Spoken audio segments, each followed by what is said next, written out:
Hey, it's Sela Social Studies. Hey guys, welcome back to Sela Social Studies. Today we're going to be covering the Union, which is the North. You have to remember, when we talk about northern states, we're talking about the Union. When we talk about southern states, we're talking about the Confederacy.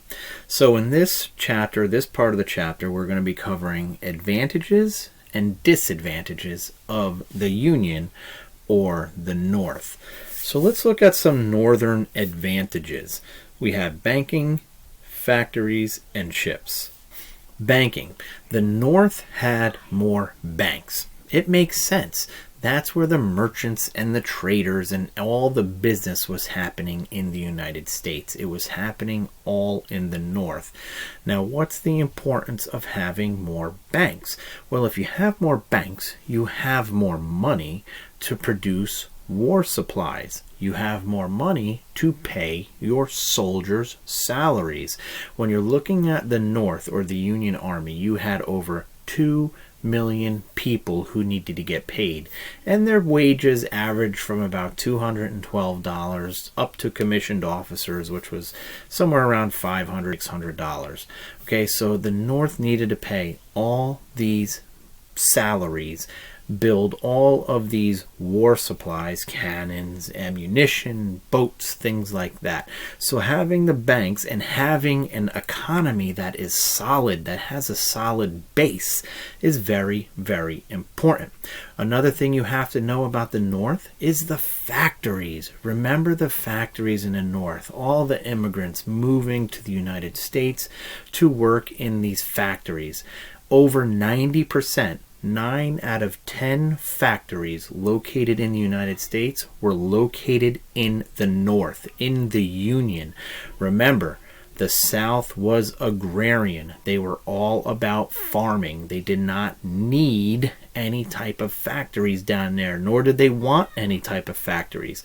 Look at some of these numbers down here at the bottom. The Union made 97% of the firearms.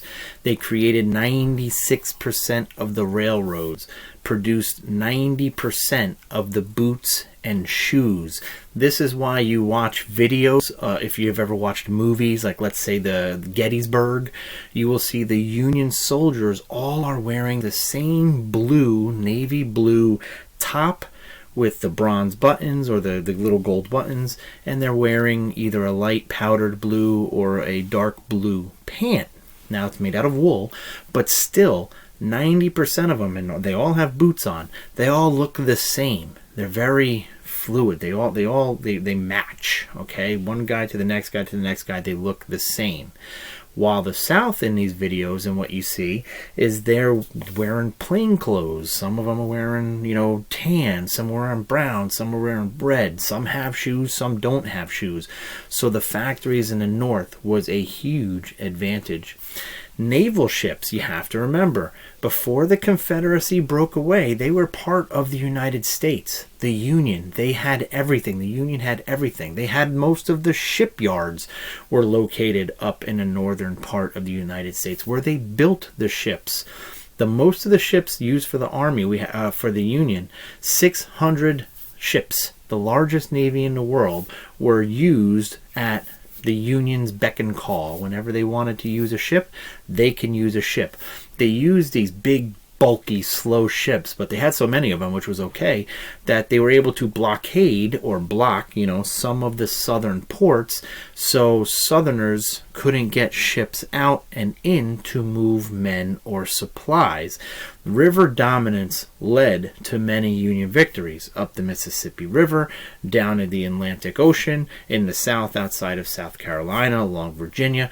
So you have naval ships. So you have an economy, you have factory, and you have the Navy. So the North is really doing well in all of those things.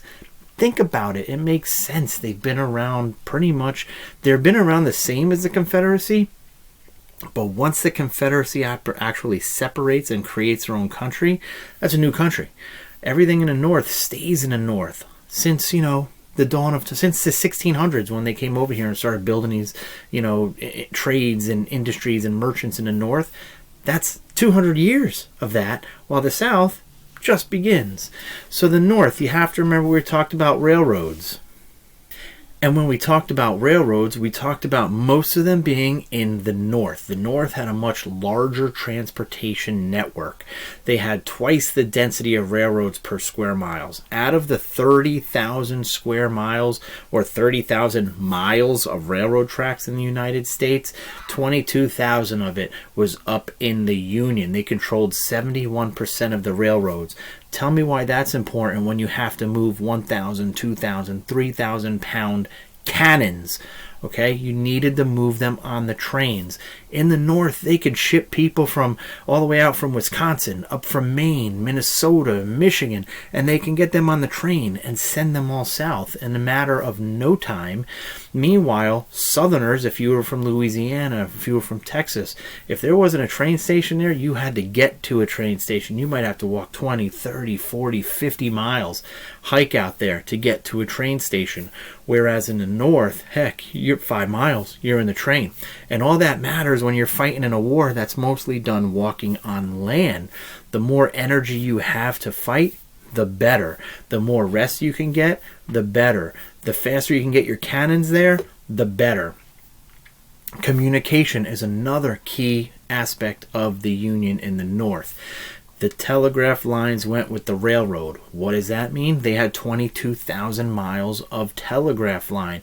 They were able to talk to each other faster, get messages across faster. Lincoln was able to give orders faster. So it was not, hey, let's send the guy out. We might have to wait 2 days. Should we attack? Shouldn't we attack? It was almost instantaneous from the Union side in the North. So you have the North. You have population. Remember the immigrants, millions of immigrants coming into the United States for those factory jobs. You have the Irish, you have the Germans. They are really populating the North. That map right there is a demographic or a population map of 1860. The darker the color, the more people. Look how much more dense it is in the northern part of this country, the northeastern part of this country. The North outnumbered the South by 2.5 times. There were 21.5 million people living in the North, only 8 million in the South.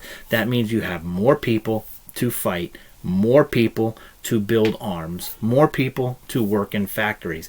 And this is why when we covered those battles, you will see that the North sometimes had more casualties because they had more men to just keep throwing into these battles. Hey, if they keep dying, keep sending more men. Ultimately, we will wear them down and we will be able to defeat them just with our manpower.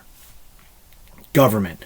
You remember when the Confederacy split from the Union, they were able to vote themselves a president, Jefferson Davis, while the United States government, the Union government, was more solid. It's been around since the late 1780s, right? You know, you have the actual government, 1780s, with the Constitution. You have George Washington. So you have this solid government that's been around for almost 100 years.